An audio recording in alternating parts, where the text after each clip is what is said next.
शिवाजी महाराज पर दिए राज्यपाल कोश्यारी के बयान पर महाराष्ट्र में विपक्ष का विरोध प्रदर्शन। उठी कोश्यारी को हटाने की मांग। दिल्ली के श्रद्धा मर्डर केस में ड्रग्स सिंडिकेट से जुड़े हैं लिंक। आफताब के फोन में मिले ड्रग तस्करों के कॉन्टैक्ट। श्रद्धा केस में जांच के लिए हिमाचल के तोश गांव पहुंची है पुलिस की टीम। हिमाचल में कसौल के बॉर्डर पर स्थित है तोश गांव। हिमाचल टूर के दौरान कुछ दिन तोश गांव में रुके थे श्रद्धा और आफताब। यहां जांच के दौरान पुलिस को मिले हैं अहम सुराग। पुलिस के मुताबिक गांजे और चरस का शौकीन है आफताब। तोश गांव नशेड़ियों की पहली पसंद है। यहां उन्हें आसानी से हासिल हो जाता है गांजा और चरस। दिल्ली के अंबेडकर अस्पताल में आफताब के नार्को टेस्ट की तैयारियां पूरी। नार्को टेस्ट करने वाली टीम ने जानकारी दी। आफताब से पहले सहजता के लिए आसान सवाल पूछे जाएंगे। श्रद्धा मर्डर का केस क्लू मिलते ही सवालों की तीव्रता और आक्रामकता बढ़ा दी जाएगी। मुंबई के 150 साल पुराने कॉर्नेट रोड ओवर ब्रिज को तोड़ने का काम पूरा हुआ। 27 घंटे के लिए रूट को किया गया था बंद। ट्रेनों की आवाजाही बाधित रही। सीएम एकनाथ शिंदे और डेप्यूटी सीएम देवेंद्र फडणवीस ने हुतात्मा चौक पर की श्रद्धांजलि अर्पित। मुंबई में एनसीबी ने 3.25 किलो कोकीन के साथ 2 विदेशियों को गिरफ्तार किया।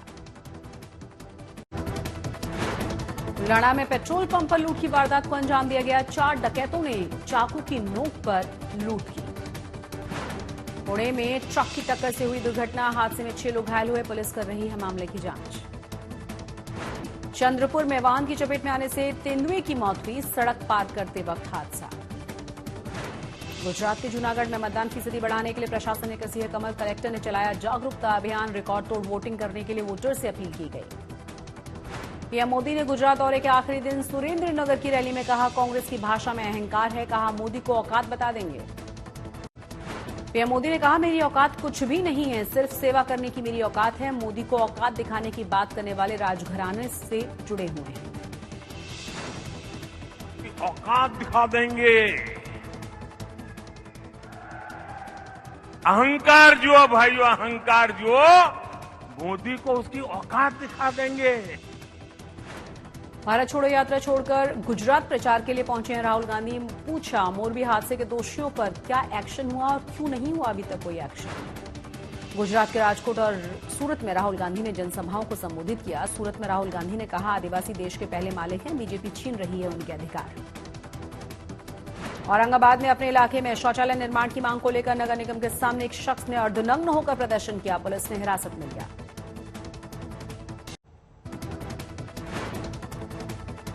अकोला में किसानों को मुआवजा नहीं मिलने से नाराज ठाकरे गुट के कार्यकर्ताओं ने अकोला में बीमा कंपनी के दफ्तर में की तोड़फोड़। हफ्ते के पहले ही दिन गिरा बाजार। सेंसेक्स 519 और निफ्टी 148 अंक गिरा। फिल्म गोविंदा मेरा नाम का ट्रेलर लॉन्च हुआ। लॉन्च पर मौजूद थे विकी कौशल, कियारा आडवाणी, भूमि पेडनेकर और करण जौहर। अभिनेता जितेंद्र ने की महाराष्ट्र के सीएम से मुलाकात। फिल्म स्टूडियो के लिए जमीन की मांग की।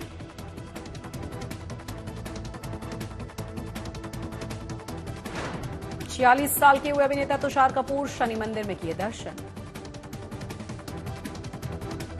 श्रद्धा वालका मर्डर केस के आरोपी आफताब पूनावाला से सच्चाई उगलवाने के लिए उसके नार्को टेस्ट की तैयारी करीब करीब पूरी हो चुकी है। नार्को टेस्ट के जरिए पुलिस ये जानने की कोशिश करेगी कि आफताब ने श्रद्धा को मारने का प्लान कब किया और मारने के बाद उसके टुकड़ों को कहां कहां फेंका। हत्या के पीछे की वजह क्या थी। पुलिस को अब तक जो सबूत मिले हैं वो भी आफताब पर शिकंजा कसवाने के लिए काफी हैं।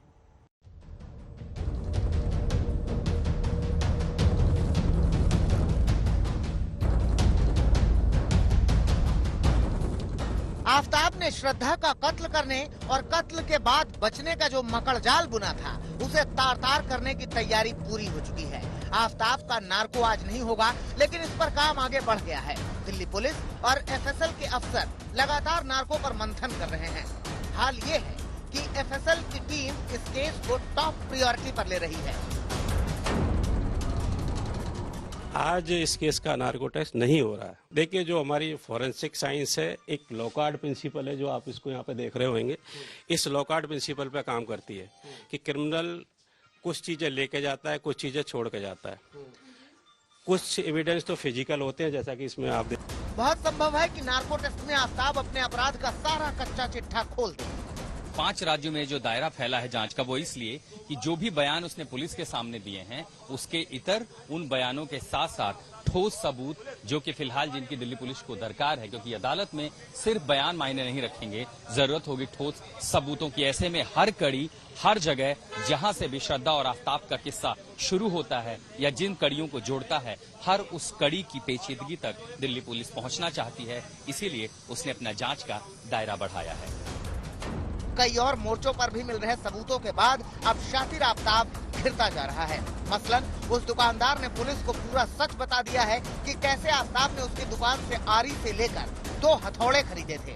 शातिर दिमाग इस हैवान ने दुकानदार से कीलें भी खरीदी थी ताकि दुकानदार उसे कारपेंटर समझे।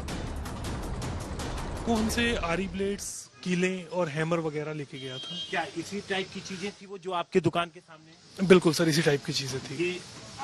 ये आरी ब्लेड, ये सर 10 रुपए का ब्लेड आता है आरी का ओनली। क्या काट सकते हैं सर? इससे आप लोहा, लकड़ी कुछ भी काट सकते हो। लोहा भी काट सकते हैं सर। पुलिस लेकर आफ्ताब को दुकान पे आई? जी, पुलिस आफ्ताब को लेकर। ये सारी चीजें आफ्ताब ने ही आइडेंटिफाई कर? जी, उसी ने आइडेंटिफाई कराई है कि मैं ये सामान यहाँ से लेके। महाराष्ट्र में राज्यपाल भगत सिंह कोश्यारी एक बार फिर से अपने बयान को लेकर फंस गए हैं। उनके खिलाफ बीजेपी को छोड़कर हर दल विरोध प्रदर्शन कर रहा है। ठाकरे गुट, कांग्रेस, एनसीपी और एमएनएस की मांग यह है कि राष्ट्रपति कोश्यारी पर एक्शन लें और उन्हें गवर्नर पद से तुरंत हटा दिया जाए।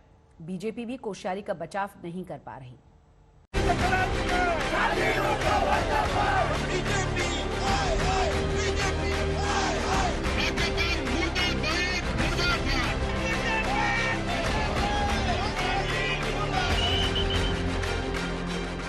महाराष्ट्र के राजनीतिक दल एक बार फिर राज्यपाल भगत सिंह कोश्यारी से नाराज है।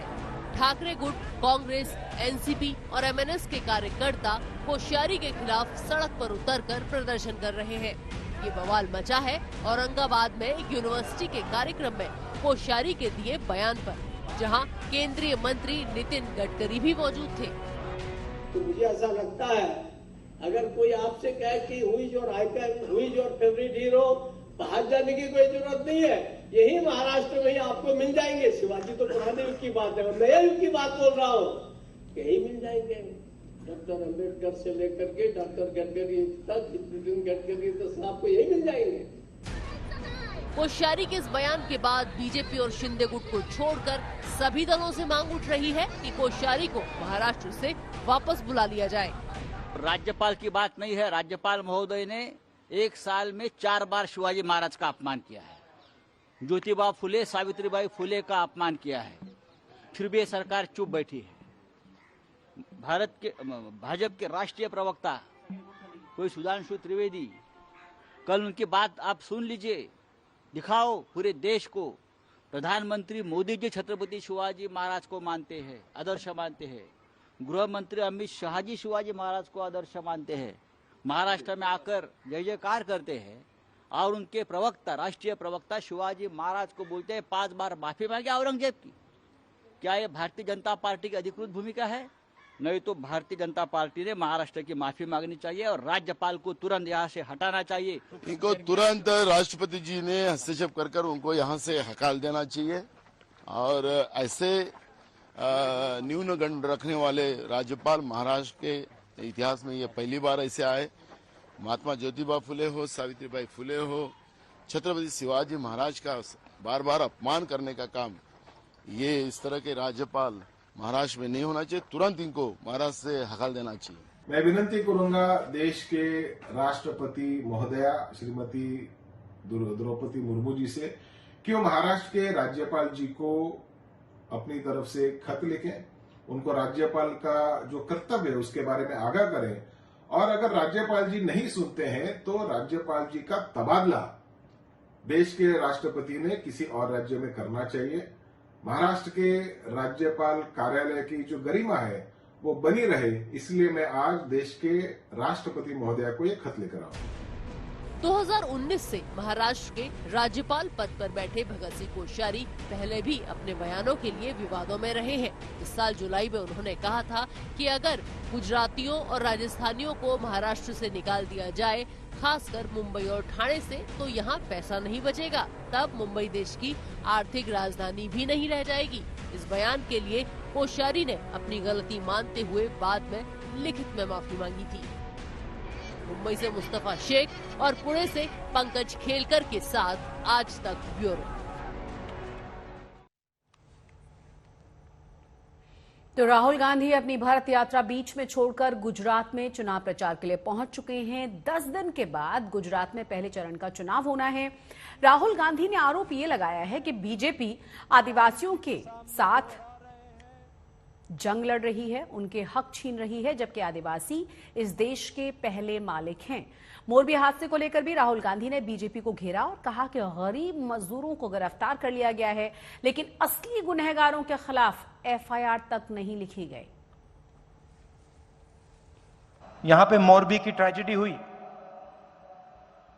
उस समय पत्रकारों ने पूछा मुझसे इसके बारे में आप क्या सोचते हो, और मैंने बोला देखिए 150 लोगों की मृत्यु हुई है, ये राजनीतिक मुद्दा नहीं है, इस पे मैं बोलूंगा नहीं। मगर सवाल उठता है, आज उठता है,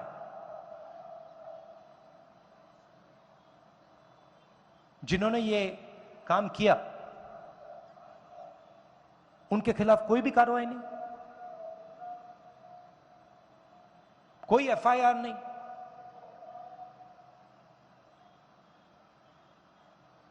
बीजेपी के साथ उनका अच्छा रिश्ता है तो उनका कुछ नहीं होगा क्या?